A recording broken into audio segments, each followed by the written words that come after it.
চিলে কোঠার ঘরের এক কোণায় হাঁটুর ভাঁজে মুখ গুজে অঝরে কেঁদে যাচ্ছি। আমার কষ্ট সহ্য করার সীমা ক্রমেই অতিক্রম হয়ে যাচ্ছে। আর পাচ্ছি না। আর কত সহ্য করব? সহ্যেরও তো একটা সীমা থাকে। ছোট থেকে তো সহ্য করেই আসছি। জন্মের পর মা বাবা তাদের পরিচয় দেননি, এতিমখানার দরজায় ফেলে দিয়ে চলে গেছে। জীবনের শুরু 10টা বছর এতিমখানায় একা একা কেটেছে। রূপা আপু আর চাচা আমার মতো এতিমকে তাদের মেয়ে বানিয়ে নিজের বাড়ি নিয়ে গেলেও চাচি কখনো আমাকে আপন ভাবতে পারেনি।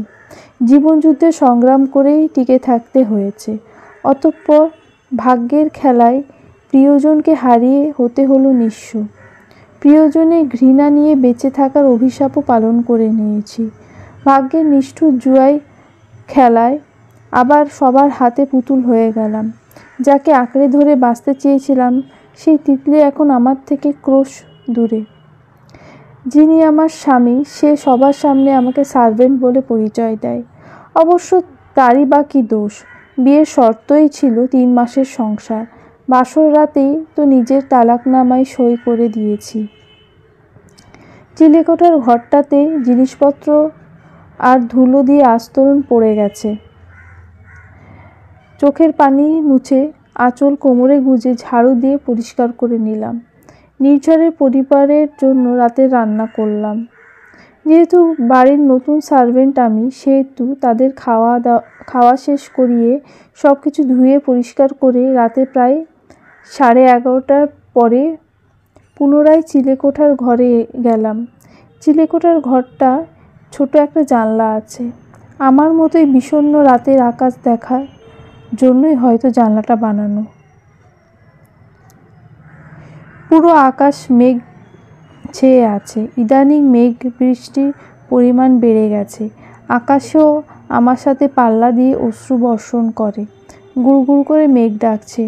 মাঝে মাঝে পুরো ধারাকে আলোকিত করে বিদ্যুৎ চমকাচ্ছে। আলো ছায়ার এই খেলা আমি চিলেকোঠার মেঝেতে শুয়ে শুয়ে দেখে যাচ্ছি। হঠাৎ দরজায় টোকা পড়াতে উঠে দরজা খুলে দেখলাম নির্ঝর দাঁড়িয়ে আছেন। ওনাকে দেখে আমার বুক কেঁপে উঠল। চোখ মুখ লাল হয়ে আছে ওনার। কেন যেন মনে হচ্ছে উনি এতক্ষণ কান্না করেছেন। কিন্তু উনি কেন কান্না করবেন? দরজা খুলে দিয়ে আমি ভেতরে চলে এলাম। উনি পেছন থেকে দরজা বন্ধ করে দিয়ে এসে আমাকে জড়িয়ে ধরলেন। ওনার গরম নিঃশ্বাস আমার গলায় ঘাড়ে পড়ছে। অন্য কোনো দিন হলে হয়তো আমার মধ্যে কিছু একটা পরিবর্তন হতো, কিন্তু আজ তার প্রতিটা স্পর্শ আমার শরীরে ধারালো তীরের মতো বিঁধছে। উনি আমার গলায় ঘাড়ে অনবরত চুমু খেয়ে যাচ্ছেন। গলা থেকে উঠে ঠোঁটে ঠোঁট ছোঁয়াতে গেলে আমি বাধা দিই। নির্ঝর আহমেদ চৌধুরীর একটা সার্ভেন্টের সাথে এই ধরনের সম্পর্ক লোকে জানলে কি বলবে আপনাকে? নির্ঝর আমার কথায় স্তব্ধতা মেরে দাঁড়িয়ে আছেন, কিন্তু আমার কথার কোনো উত্তর না দিয়ে উনি পুনরায় আমার ঠোঁটে স্পর্শ করতে গেলে আমার ধৈর্যের বাঁধ ভেঙে যায়। নির্ঝরকে একটা ধাক্কা দিয়ে নিজের থেকে সরিয়ে দিলাম। শরীর ছাড়া আর কিছু বোঝেন না দেখি। যে শরীরটা প্রতিনিয়ত ভোগ করছেন সেই শরীরেও যে একটা মন আছে সেটা কি জানেন? মানছি আপনার সাথে আমি চুক্তিবদ্ধ, টাকার বিনিময়ে সব করছি, কিন্তু আমি কি করব? আমারও যে ভীষণ কষ্ট হয়, আর সহ্য করতে পারছি না। চুক্তির বিয়ে হলেও আপনার স্ত্রী আমি, কিন্তু সবার সামনে আমার পরিচয় সার্ভেন্ট হিসেবে। লুক তৃষা, স্নিগ্ধা আমার ফিয়ান্সে।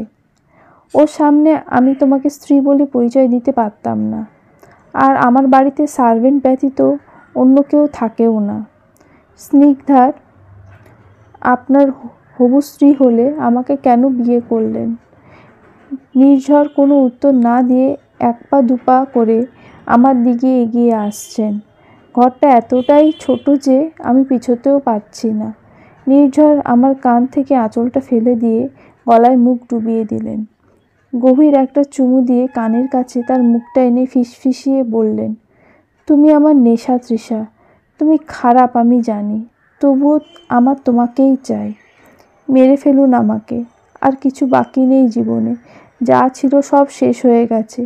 এই কষ্ট আর নিতে পারছি না আমি, প্লিজ মেরে ফেলুন আমাকে, মুক্তি চাই আমি তোমাকে মরতে দেব না, আর শান্তিতে বাঁচতেও দেব না। দু চোখের কার্নিশ বেয়ে অজস্র অশ্রুকণা গড়িয়ে পড়ে যাচ্ছে। শুধুমাত্র রাতের ভালোবাসার পর্বটুকু শেষ করে নির্ঝর ক্লান্ত হয়ে তার সমস্ত ভার আমার উপর ছেড়ে দিয়েছেন। আমার গলায় মুখ গুজে নিশ্চিন্তে ঘুমিয়ে আছেন। ঘুমের ঘোরেও আমাকে শক্ত করে ধরে আছে। হয়তো তার মনে হচ্ছে বাহুর বন্ধন একটু আলগা হলে আমি হারিয়ে যাব। নির্ঝরের প্রতিটি স্পর্শে ইদানিং ভীষণ ভালো লাগা কাজ করে। এই চুক্তির বিয়ের মায়া পড়ে যাচ্ছে ধীরে ধীরে। স্বামীর জন্য ভালোবাসা হয়তো প্রতিটা মেয়েরই জীবনে স্বাভাবিক একটা ব্যাপার, কিন্তু আমার যে নিজের স্বামীকে ভালোবাসার অধিকার নেই। আর মাত্র 2 মাস সময় বাকি আছে। এরপর স্বামী নামক মানুষটাকে ছেড়ে চলে যেতে হবে। ওনাকে যদি আমার 2 চোখে বন্দি করে আমার সাথে নিয়ে যেতে পারতাম। না, আমি সেটা করতে পারি না। নির্ঝরের জন্য, স্নিগ্ধার জন্য, সবার ভালোর জন্য আমাকে একাই সবার থেকে দূরে যেতে হবে।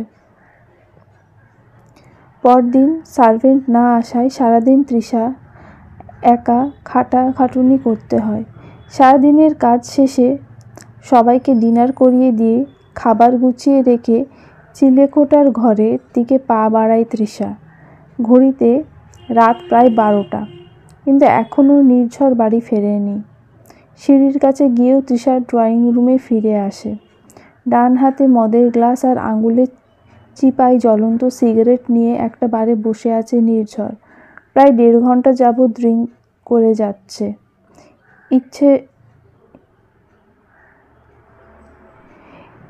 ইতিমধ্যে চোখে ঘোলাটে দেখা শুরু করে দিয়েছে। সে বুঝতে পারছে মদ খাওয়া বেশি হয়ে গেছে আজ।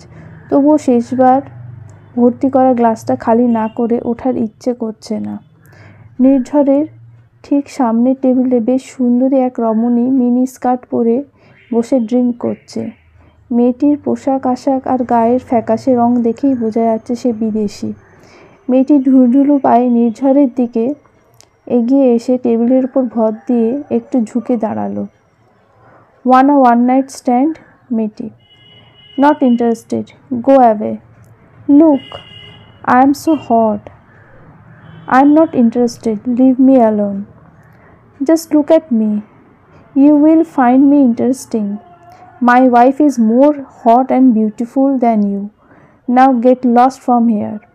নির্ঝরের কথায় মেয়েটি রেগে আগুন হয়ে সেখান থেকে চলে যায়। বেশ কিছুক্ষণ পুরো ড্রয়িং রুমে পায়চারি করে ওনার ফেরার অপেক্ষা করলাম, কিন্তু ওনার ফিরে আসার কোনো লক্ষণ না দেখে ড্রয়িং রুমে রাখা ল্যান্ডলাইন ফোনটা হাতে নিলাম ওনাকে ফোন করার জন্য। ঠিক তখনই কলিং বেলটা বেজে উঠল। ফোনের স্পিকারটা নিচে রেখে দরজার কাছে ছুটে গেলাম। নির্ঝরের বডিগার্ড নির্ঝরকে ধরে রেখেছে, আর উনি মাতাল হয়ে আছেন।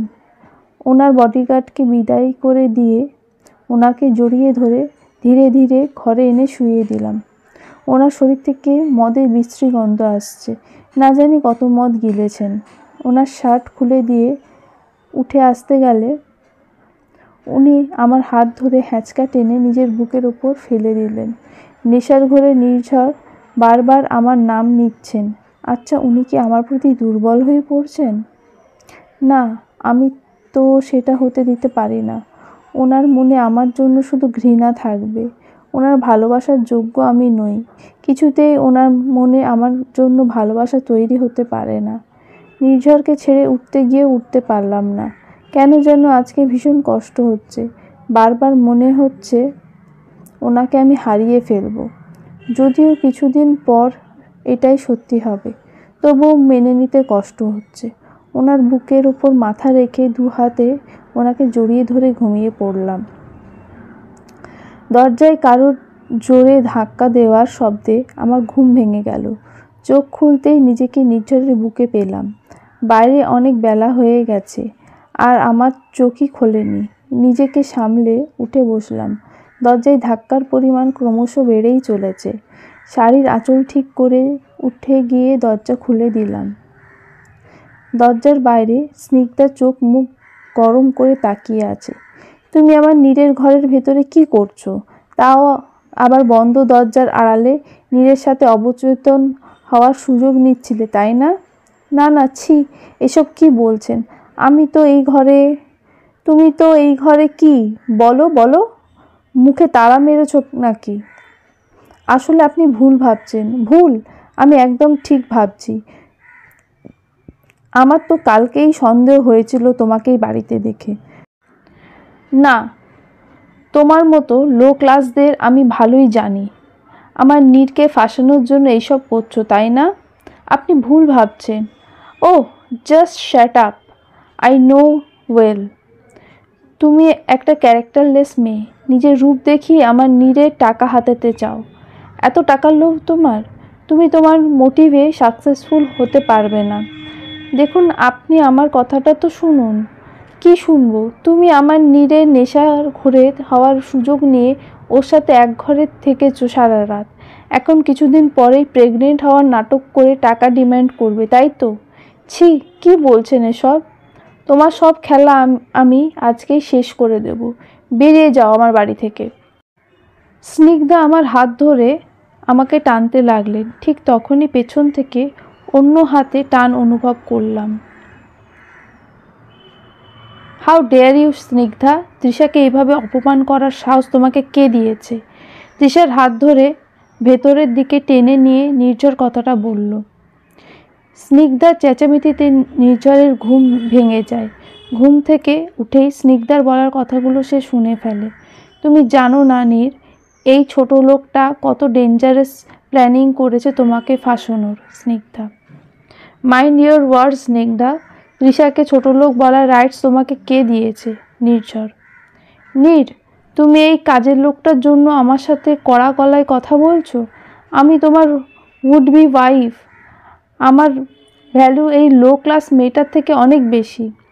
I told you Snigdha, mind your words, নয়তো আমি এমন কিছু বলতে বাধ্য হব যেটা শুনলে তুমি কষ্ট পাবে।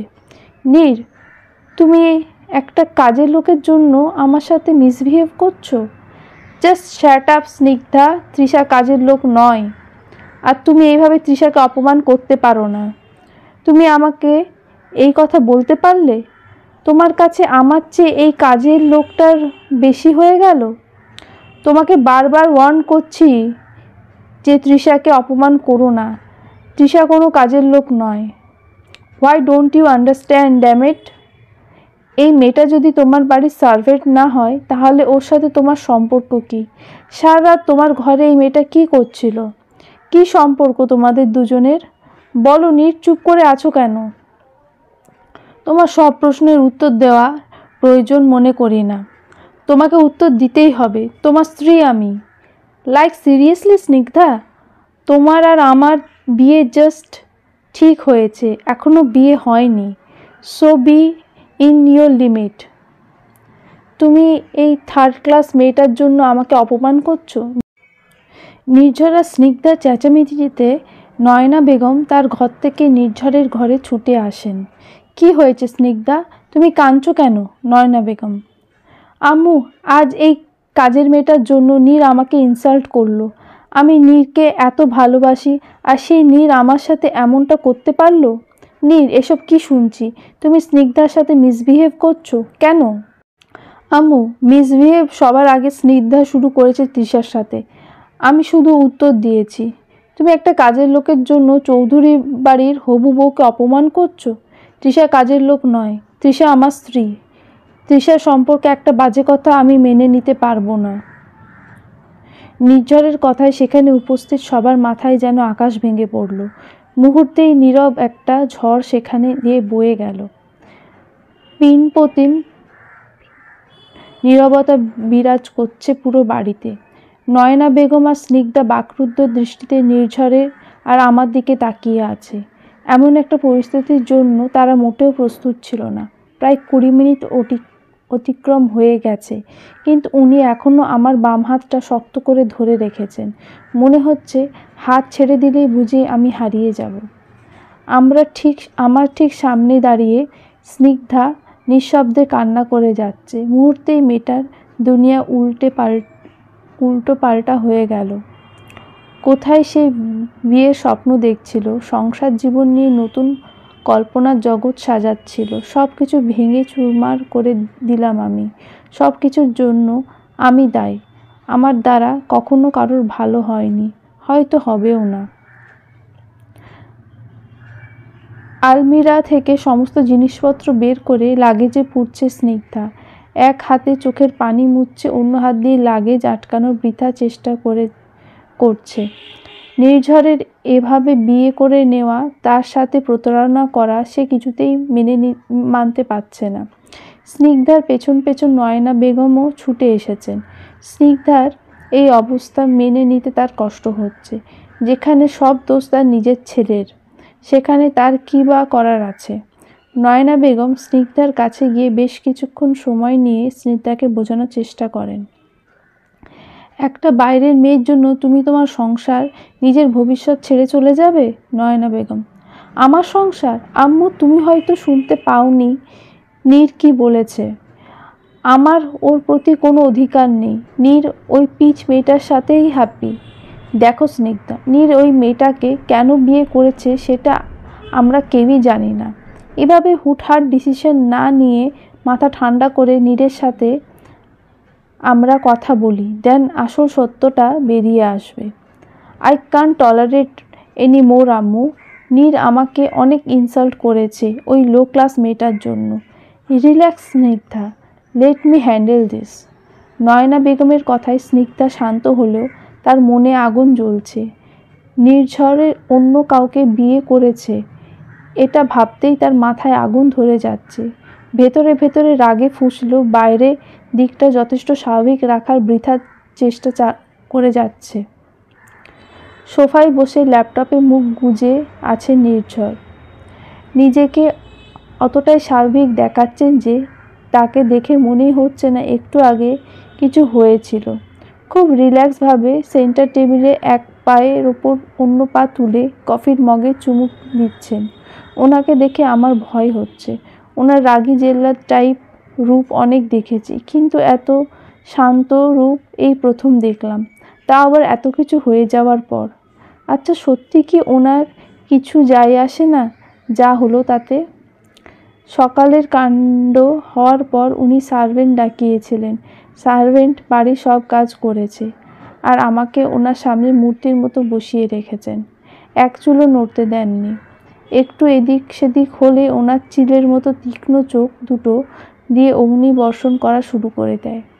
নির্ঝরের হঠাৎ একটা কল এলে উনি উঠে ব্যালকনিতে চলে যান। আমার ভীষণ ক্ষুধা পাওয়ায় আমি পা টিপে ঘর থেকে বেরিয়ে কিচেনের দিকে পা বাড়ালাম। দাঁড়াও মেয়ে, তৃষা।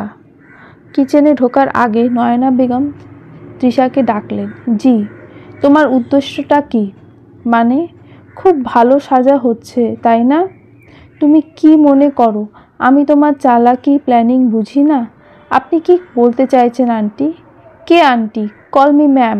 জি ম্যাম। তোমাকে আমি খুব ভালো করেই চিনি। 1 বছর আগে আমার ছেলের জীবনে যে ঝড় তুলেছিলে, সেই ঝড় অনেক কষ্টে সামাল দিয়েছে স্নিগ্ধা, আর এখন সেই স্নিগ্ধার কাছ থেকে নীরকে কেড়ে নিচ্ছ। নয়না বেগমের কথায় ইতিমধ্যেই তৃষার দু চোখ পানিতে টইটুম্বুর হয়ে গেছে, কিন্তু চোখের কণা বেয়ে গড়িয়ে পড়ার সাহস পাচ্ছে না। তৃষা মাথা নিচু করে রেখেছে যাতে সেই পানি কেউ না দেখতে পায়। তুমি এতটা স্বার্থপর সেটা আমার জানা ছিল না। তুমি আমার ছেলেকে আবার সেই কষ্ট দেওয়ার জন্য ফিরে এসেছো ওর জীবনে। নয়না বেগম: আমি আপনার ছেলের জীবনে ফিরে আসিনি ম্যাম। আপনার ছেলে আমাকে নিজের জীবনে এনেছে পুনরায়। আমি সব ছেড়ে তার জীবন থেকে অনেক দূরে চলে গিয়েছিলাম। উনি আমার জীবনে ঝড় তুলে দিয়ে আমাকে নিজের করে নিয়েছেন। কি বলতে চাইছো? আমার নীর আবার তোমাকে ওর জীবনে ফিরিয়ে এনেছে? হতেই পারে না। আমার ছেলে তোমার মতো একটা মেয়েকে দ্বিতীয়বার মনে করতেই পারে না। বউ বানিয়ে জীবনে ফিরিয়ে আনা তো অনেক দূরে। আপনি বিশ্বাস না করলে আমার কিছুই করার নেই। যা সত্য আমি সেটাই বলছি। নির্ঝরের জীবন থেকে অনেক দূরে চলে যাওয়ার জন্যই অন্য একজনকে বিয়ে করতে যাচ্ছিলাম, কিন্তু নির্ঝর জোর করে আমাকে নিজের কাছে এনেছেন। আমাকে কি তোমার বোকা মনে হয়? তুমি নিজে বিয়ে না করলে নির্ঝর কেন? কারোর ক্ষমতা নেই তোমার আর নির্ঝরের বিয়ে করানোর। তুমি স্বেচ্ছায় কবুল বলেছ। আমি স্বেচ্ছায় কবুল বলেছিলাম, কিন্তু কি? আমি নিরুপায় ছিলাম, আমার টাকার ভীষণ প্রয়োজন ছিল, এজন্যই বিয়েতে রাজি হয়েছি। টাকার জন্য তুমি আমার ছেলের জীবন নষ্ট করে দিলে? কেন করলে তৃষা? স্নিগ্ধা নীরের জন্য এত কিছু করেছে, সেই স্নিগ্ধার জীবন তুমি নষ্ট করে দিলে? কারো জীবন নষ্ট হয়নি, সব ঠিক হয়ে যাবে, আবার আগের মতো হয়ে যাবে। ঠাট্টা করছো আমার সাথে? সত্যি বলছি, সব আগের মতো হয়ে যাবে। স্নিগ্ধার জীবনও নির্ঝর আবার ফিরে আসবে। কি বলতে চাইছো? নির্ঝর আর আমার বিয়েটা এক চুক্তির বিয়ে। এই বিয়ের সময়সীমা মাত্র 3 মাস। 3 মাস পর আমি আর নির্ঝর আলাদা হয়ে যাব। মানে? আমার টাকার খুব প্রয়োজন ছিল, সেই টাকা নির্ঝর দিয়েছে, বিনিময়ে আমি ওনার বৈধ শয্যাসঙ্গী হয়েছি। তৃষার এইরূপ কথায় নয়না বেগম আর কিছু বলতে পারে না লজ্জায়। সেখান থেকে চলে যাওয়ার জন্য পা বাড়িয়েও ফিরে আসে নয়না বেগম। 1 বছর আগে নিজের স্বার্থের জন্য আমার ছেলেকে অনেক কষ্ট দিয়েছিলে তুমি, আবারও সেই একই কষ্ট আমার ছেলের জন্য সাথে করে নিয়ে এসেছো। এবার ওনার কোনো কষ্ট হবে না ম্যাম, আপনি নিশ্চিন্তে থাকুন। তৃষা খাবারের ট্রে হাতে নিয়ে উপরের ঘরে চলে যায়। নয়না বেগম কিছুক্ষণ এক দৃষ্টিতে তৃষার যাওয়ার দিকে তাকিয়ে থাকে, স্নিগ্ধার ঘরের দিকে পা বাড়ায়। নির্ঝর ব্যালকনিতে দাঁড়িয়ে স্মোক করছেন, কিন্তু তার তীক্ষ্ণ দৃষ্টি আমার ওপর। আম্মুকে সব বলে দিয়ে এখন খুব শান্তি পাচ্ছ, তাই না? আপনি কিভাবে জানলেন? তোমার কি মনে হয় তুমি লুকিয়ে ঘর থেকে বেরিয়ে আম্মুকে সব বলে দেবে আর আমি বুঝতে পারবো না?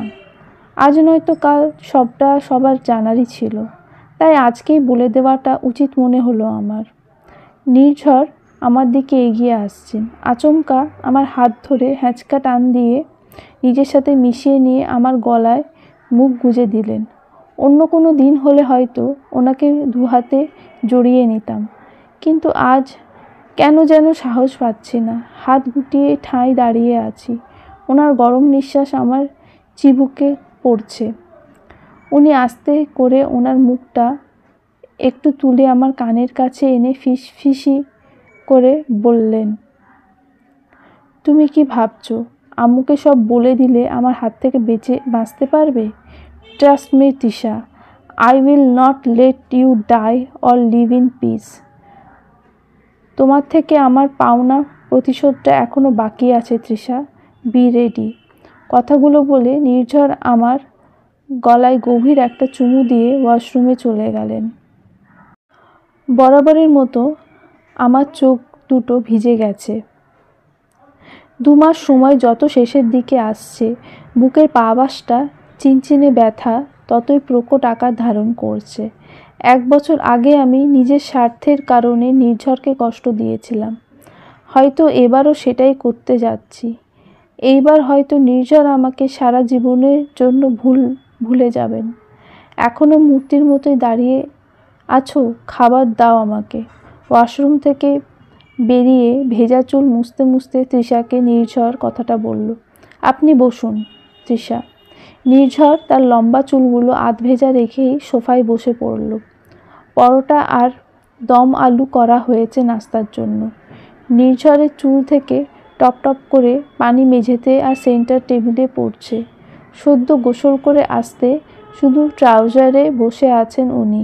ভীষণ আকর্ষণীয় লাগছে ওনাকে। ইচ্ছা হচ্ছে ওনাকে 2 চোখে বন্দি করে নিই, সেই সাথে একটু লজ্জাও করছে।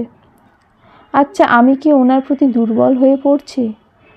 এটা আমি করতে পারি না, কিছুতেই না। আমার জন্য ওনার মনে ঘৃণার জন্ম দিতে হবে আমাকে, অনেক ঘৃণা। 10 লাখ টাকা দিয়েই তো হাত পা তুলে নিয়েছেন। এদিকে প্রায় 2 মাস হয়ে এলো আপনার সাথে থাকছি। যেভাবে চাইছেন নিজেকে সেইভাবেই আপনার সামনে প্রস্তুত করছি। তাহলে টাকাটা দিচ্ছেন না কেন আর? আমার কথায় নির্ঝর খাওয়া বন্ধ করে বাকরুদ্ধ দৃষ্টিতে আমার দিকে তাকিয়ে আছেন। বুঝতে পারছি ভীষণ রকম কষ্ট পাচ্ছেন আমার কথায়। বুকের ভেতরটা দুমড়ে মুচড়ে যাচ্ছে আমার কষ্টে। তবুও নিজেকে যথাসম্ভব স্বাভাবিক রাখার অভিনয় করে যাচ্ছি। কি হলো? এভাবে কি দেখছেন? আমার শরীরটা ইউজ করার কথা, প্রতি রাতে ভালোবাসা দেখানোর কথা তো ঠিকই মনে থাকে, তবে আমার পাওনা টাকা দেওয়ার কথা কেন ভুলে যান? হঠাৎ নির্ঝর এক ঝটকায় বসা থেকে উঠে দাঁড়ালেন। মুহূর্তেই ওনার চোখ মুখ রক্তিম হয়ে উঠেছে। তার চোখে আগ্নেয়গিরির লাভা টগবগিয়ে উঠছে। যে কোনো মুহূর্তেই তার চোখ দিয়ে আগুন ঝরে পড়বে। নির্ঝর চেকবুকের একটা পাতা সই করে আমার মুখের ওপর ছুঁড়ে মারলেন। নিজেকে যথাসম্ভব স্বাভাবিক রাখার অভিনয় করে চলেছি অনবরত। নিচে পড়ে যাওয়া চেকের পাতাটা উঠিয়ে নিলাম। 10 লাখ টাকার অ্যামাউন্ট সাইন করেছেন। নির্ঝর এখনো আগের মতোই রাগে আগুনে ঝলসে যাচ্ছেন। Here is your money, damn it. এত কিছুর পরেও তুমি আমাকে ভালোবাসতে পারোনি, এখনও টাকাকেই ভালোবাসো কেন তৃষা? কেন আমাকে ভালোবাসতে পারলে না তুমি? ভাবছি শপিং করে আসবো। আমি কিছু জিজ্ঞেস করছি, ড্যাম ইট, অ্যান্সার মি। কেন ভালোবাসতে পারলে না আমাকে? আমার ভালোবাসায় কোন ত্রুটি রয়ে গেল? আচ্ছা কি কি কেনা যায় বলুন তো, ভেবেই কুল পাচ্ছি না। আমার দু বাহু ধরে ঝাঁকিয়ে নিজের মুখের সামনে আমার মুখটা নিয়ে বললেন, একবার আমাকে ভালোবাসো তৃষা, বিশ্বাস করো পৃথিবীর সব সুখ তোমার পায়ের কাছে এনে দেব। পারবেন না, আমাকে আপনি কিছুতেই সুখী করতে পারবেন না। আমার মুখ ওনার দু হাতে আঁচলে নিয়ে কান্না ভেজা দৃষ্টিতে বললেন, একটা সুযোগ দাও তৃষা, একবার, শুধু একবার আমাকে ভালোবাসো। তোমার টাকা চাই তো? আমার যত টাকা আছে সব তোমার, প্রয়োজনে আমি নিজেকেও বিক্রি করে দেব। শুধু তুমি একবার আমাকে ভালোবাসো। নিজেকে নির্ঝরের কাছ থেকে ছাড়ানোর চেষ্টা করছি। আপনাকে আমি ভালোবাসি না নির্ঝর, আমি টাকাকে ভালোবাসি, আর সেই সাথে তন্ময়কে। তন্ময়ের মতো একটা ফ্রডকে ভালোবাসতে পারো, কিন্তু আমাকে না। কেন তৃষা? ভালোবাসা জোর করে হয় না নির্ঝর, এটা একান্তই মনের ব্যাপার। আর আমার মন তন্ময়কে খুঁজছে। এখন চাইলে আপনাকে ভালোবাসা আমার পক্ষে সম্ভব না। আমার কথায় মুহূর্তেই নির্ঝরের চোখ মুখ শক্ত হয়ে এসেছে। কান্না ভেজা চোখ দুটো আবার রাগ এসে ভর করেছে। ধীরে ধীরে চোয়াল শক্ত করে আমাকে সজোরে একটা ধাক্কা দিয়ে নিজের থেকে দূরে সরিয়ে দিলেন। আচমকা টাল সামলাতে না পেরে আমি নিচে পড়ে গেলাম। নির্ঝর রাগে ফেটে পড়ে কারের চাবি, ওয়ালেট আর মোবাইল নিয়ে হন্তদন্ত হয়ে ঘর থেকে বেরিয়ে গেলেন। বলার বা করার কিছুই বাকি নেই। এই রাগটাই আমি চেয়েছিলাম। এই 1 মাসে নির্ঝর আবার আমার প্রতি দুর্বল হয়ে পড়েছিলেন। আজকের এই ধাক্কাটা অনেক প্রয়োজনীয় ছিল। একটু আগে ক্ষুধায় পেটে চোচো করছিল, কিন্তু এখন খাওয়ার প্রতি আর কোনো রুচি নেই। খাবার ট্রেতে উঠিয়ে কিচেনে রেখে ঘরে এসে পড়লাম। শাওয়ারের পানিগুলো দ্রুত বেগে আমার শরীরের উপর আছড়ে পড়ছে। ওয়াশরুমের দেওয়ালে হেলান দিয়ে বসে আছি। আর চোখের পানিও আমার সাথে বেইমানি করছে। একটু কান্না করতে পারলে ভালো লাগতো, কিন্তু চোখের পানি আসছে না, কি মুশকিল। বেশ লম্বা একটা শাওয়ার নিয়ে বেরিয়ে পড়লাম।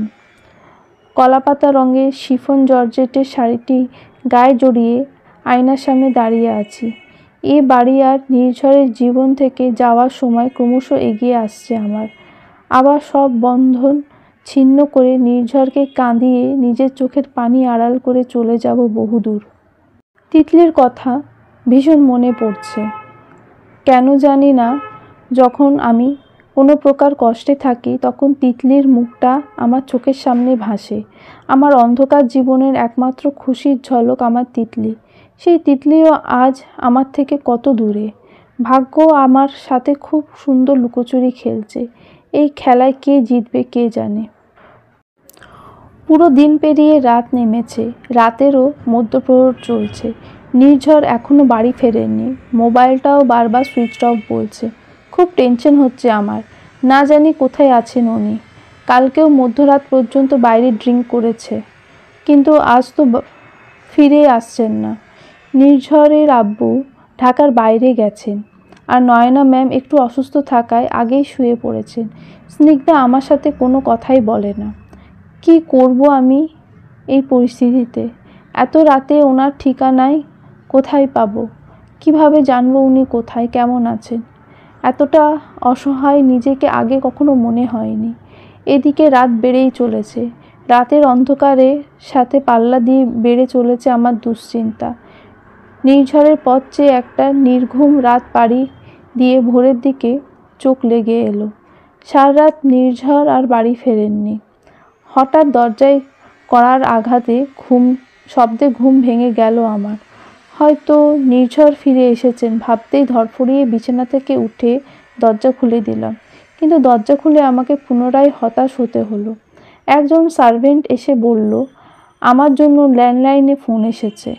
শাড়ি ঠিক করে নিচে গিয়ে ফোন হাতে নিতেই ওপাশ থেকে তন্ময়ের কণ্ঠে আভাস পেলাম। রাগে ফোনটা রাখতে যাব, তখনই তন্ময় উপাস থেকে বলে উঠল, ফোন রেখো না তৃষা, একটাবার আমার কথা শোনো। হুঁ বলুন। আমাকে ক্ষমা করে দাও তৃষা, আমি আমার করা কাজে অনেক লজ্জিত। এই এক মাসে আমি নিজের ভুল খুব ভালোভাবেই বুঝতে পেরেছি। আবারও নিজের ম্যানিপুলেট করার ক্ষমতা প্রয়োগ করছেন। এবার আর আপনার জালে পা ফেলছি না। বিশ্বাস করো তৃষা, আমি অনেক লজ্জিত। তিতলির কষ্ট এখন আমি হাড়ে হাড়ে টের পাচ্ছি। নিজের ইগোতে পড়ে আমি তিতলিকে অনেক কষ্ট দিয়েছি। তুমি ঠিক বলেছিলে তৃষা, আমি বাবার নামে কলঙ্ক। আমার তিতলি ভালো নেই তৃষা। কি হয়েছে তিতলির? খুব কষ্টে আছে তোমাকে ছাড়া, তোমার কলিজার টুকরো। ওকে বাঁচানোর জন্য ওর মাকে প্রয়োজন। আমাকে ক্ষমা করতে না পারলেও তিতলির জন্য আমাদের কাছে ফিরে এসো তৃষা, আমাদের তোমাকে ভীষণ প্রয়োজন। টু টু টু। কিছু না বলে ফোনটা কেটে দিলাম। মাথা ভীষণ যন্ত্রণা করছে। আমার বেঁচে থাকার একমাত্র অবলম্বন আমার তিতলি, আর সেই তিতলি কি করব আমি? তন্ময়ের কাছে ফিরে যাব তিতলির জন্য? নীর কোথায়? কি করেছো ওর সাথে? নির্ঝরের ঘরের দরজায় দাঁড়িয়ে প্রশ্নটা করল স্নিগ্ধা। বিছানায় গা এলিয়ে দিয়ে বালিশে মুখ গুজে কান্না করছিলাম। হঠাৎ স্নিগ্ধার কণ্ঠ শুনে পেছন ঘুরে তাকালাম। কি হলো, চুপ করে আছো যে? নীর কাল রাত থেকে বাড়ি ফেরেনি, সেই খবরটা কি রেখেছ? খুব তো নিজেকে নীরের বউ বানিয়ে রেখেছ। তার স্বামীর প্রতি কোনো দায়িত্ব নেই? আমি কিছু বলতে যাব তার আগেই নয়না ম্যাম সেখানে এসে পড়লেন। রিল্যাক্স স্নিগ্ধা, যাও ঘরে গিয়ে একটু রেস্ট নাও। নয়না বেগম। স্নিগ্ধা একটা মুখ ঝামটা দিয়ে সেখান থেকে চলে গেল। নয়না ম্যাম দরজার ভেতর থেকে বন্ধ করে দিয়ে আমার সামনে এসে দাঁড়ালেন। 1.5 বছর আগে যেদিন নীর আমাকে এসে বলেছিল একটা মেয়ে তাকে রাস্তায় অ্যাক্সিডেন্টের হাত থেকে বাঁচিয়েছে, সেই দিন আমি মন থেকে সেই মেয়েটার জন্য দোয়া করেছিলাম। ঠিক 10 দিন পর সেই নীর আবার আমাকে বলেছিল সে মেয়েটাকে ভালোবেসে ফেলেছে। জানো তো মেয়েটা কে ছিল? তুমি ছিলে। তুমিই নীরকে বাঁচিয়েছিলে। তারপর তোমাদের প্রতিদিন দেখা করা, সময় কাটানো, সব কিছুই আমার ছেলেকে তোমার প্রেমে পড়তে বাধ্য করে। এটাও জানো অবশ্যই। নীর যখন বলেছিল সে তৃষা নামে একটি অনাথ মেয়েকে বিয়ে করতে চায়, সেই দিন আমি নির্বাক্য রাজি হয়েছিলাম। এসব কথা আবার কেন তুলছেন? কারণ 1 বছর আগে তোমার জন্য আমার ছেলে মরতে বসেছিল। 6 মাসের সম্পর্ক নিজে হাতে গলায় টিপে হত্যা করে বিয়ের দিন পালিয়ে গিয়েছিলে তুমি। আমার ছেলের জীবন সেদিন বিয়ের অনুষ্ঠানেই থমকে গিয়েছিল। পাগলের মতো তোমাকে খুঁজেছে। তুমি জানো নীর আত্মহত্যা করতে গিয়েছিল তোমাকে খুঁজে না পেয়ে। কান্না চেপে ধরে। আবার নীরকে সেই একই কষ্ট দেওয়ার জন্য ফিরে এসেছো এই শহরে, আমার নীরের জীবনে।